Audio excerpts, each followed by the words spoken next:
ఓం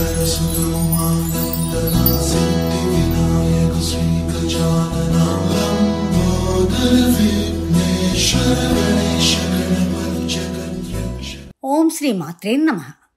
ముందుగా ప్రేక్షకులందరికీ దసరా నవరాత్రి శుభాకాంక్షలు. ఆశ్వయుజ శుద్ధ పాడ్యం నుండి భారతీయులమందరం కూడా శక్తిని ఆరాధిస్తూ ఉంటాం. ఆ శక్తిని మనం వివిధ రూపాల్లో కొలుస్తాం. పాడ్యం నాడు అవతరించిన దేవి అష్టమి నాడు దుర్గావాసుని సంహరించడంతో దుర్గాదేవి అని పిలువబడింది. ఆ రోజును మనం దుర్గాష్టమిగా చెప్పుకుంటాం. 9 రోజులు 9 అవతారాలతో దేవిని మనం కొలుస్తూ ఉంటాము. ఆమె ఒక్కొక్క యుగంలో ఒక్కొక్క రూపంలో రాక్షసులను సంహరించి అధర్మాన్ని తొలగించి ధర్మాన్ని నిలబెట్టింది. అలాంటి దేవి నవరాత్రుల్లో దుర్గాదేవి మొదటి రోజు అవతారం శైలపుత్రి. శైలపుత్రి అనేది 2 పదాల కలయిక. శైల అంటే పర్వతమని, పుత్రి అంటే కుమార్తె అని. ఆమె హిమవంతుడి కుమార్తెగా జన్మించినందువల్ల దుర్గాదేవి తొలి రూపాన్ని శైలపుత్రి అని పిలుస్తూ ఉన్నాం. అలాంటి శైలపుత్రి జననం ఎలా జరిగిందో చూద్దాం. మొదటి జన్మలో సతీదేవిగా దక్ష ప్రజాపతి కుమార్తెగా ఆమె జన్మించింది. ఆమె శివుడిని వరంగా మరియు పతిగా పొందింది. ఒకసారి దక్ష ప్రజాపతి చేసే అటువంటి యజ్ఞానికి పార్వతీదేవిని పరమశివుణ్ణి ఆహ్వానించలేదు. కారణం, శివుడితో పార్వతీదేవికి వివాహం జరగడం అతడికి ఇష్టం లేదు. అందుచేత ఆమెను ఆహ్వానించలేదు. తండ్రి చేసే యజ్ఞానికి వెడతానని పట్టుబట్టింది సతీదేవి. శివుడు వలదని వారించినా వినలేదు. కానీ అక్కడ దక్షుడు మహాశివుడిని అవమానించడంతో ఆ అవమాన భారాన్ని తట్టుకోలేక సతీదేవి ఆ యజ్ఞంలోనే తన ప్రాణాలను త్యజించింది.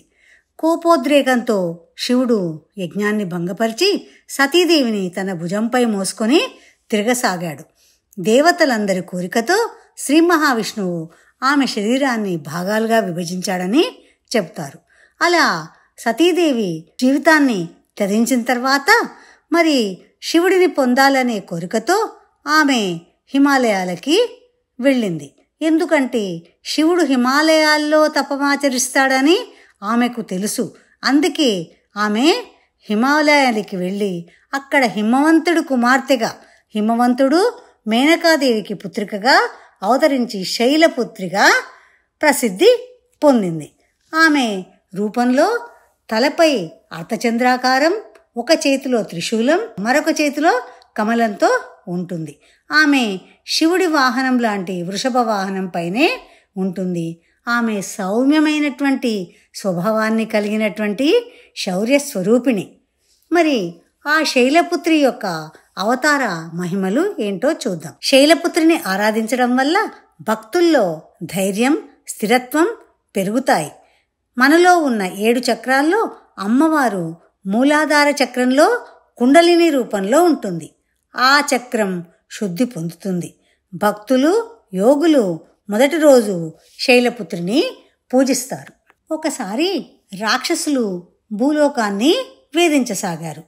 దేవతలు సహాయం కోరగా ఆ ఆదిశక్తి స్వరూపిణి ఆమె అమ్మవారు దేవి శైలపుత్రి రూపంలో ప్రత్యక్షమై త్రిశూలంతో ఒకే వేటులో రాక్షసులందరినీ సంహరించి ధర్మాన్ని కాపాడింది.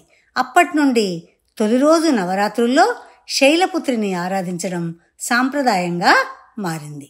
ఆ రోజు అమ్మవారిని భక్తి శ్రద్ధలతో ప్రతిష్ఠించి గణపతి పూజ చేసి దేవిని షోడశోపచారాలతో కానీ పంచోపచారాలతో కానీ పూజించి దేవి అష్టకం చదువుకొని నైవేద్యాన్ని సమర్పించి, అమ్మా నీవు శక్తివంతమైనటువంటి తల్లివే, నేను కోరిన కోరికను తీర్చాలని కోరుతూ నమస్కరిస్తున్నాను అంటూ కొలుస్తారు భక్తులు భక్తి శ్రద్ధలతో. అలా మొదటి రోజున శైలపుత్రి అవతారంలో ఆమె కోరిన కోరికలను తీర్చే కల్పవల్లిగా భక్తులకు దర్శనమిచ్చి వారి కోరికలను తీరుస్తుంది. రేపు 2వ రోజు దేవి బ్రహ్మచారిణి అవతారం గురించి మనము తెలుసుకుందాం. చూస్తూనే ఉండండి మీ వనజా బలుసాని ఛానల్. నమస్కారం.